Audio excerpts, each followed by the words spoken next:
অনেক দিন যাবৎ গ্যাস নেই আমাদের বাসায়, তাই আজ বেশ কিছুদিন যাবৎ এই রাইস কুকার দিয়ে এই রান্না করতে হয়, কোনো রকম চালিয়ে যেতেছি।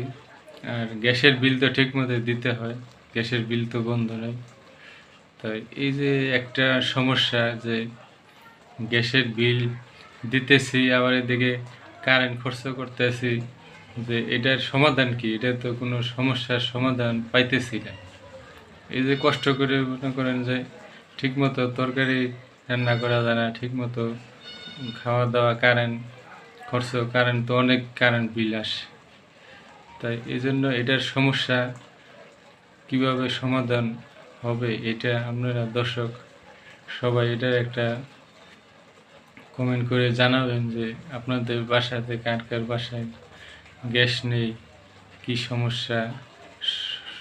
অনেকেই আমরা কষ্ট করতেছি এই গ্যাসের জন্য। আসলে এটা যে মেন যে কি সমস্যা, যে আমরা অনেক দিন যাবৎ গ্যাস পাইতেছি না, অনেক বাড়িতেই গ্যাস পাওয়া যাচ্ছে না। তাই এটার সমস্যাটা কি, এটা আজ পর্যন্ত আমরা জানতে পারতেছি না। কিন্তু গ্যাস বিল ঠিকই আমরা দিতেছে এবং নিতেছে, কিন্তু আমাদের এই যে কারেন্ট খরচ করতেছি, এটা একটা বাড়তি খরচ আমাদের প্রেশার পড়ে যায়।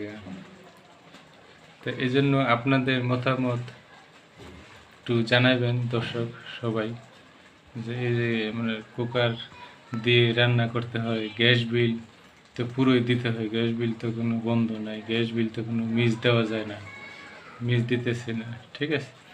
আর আমরা গ্যাসের যে কি সমস্যা তাও জানতে পারতেছি।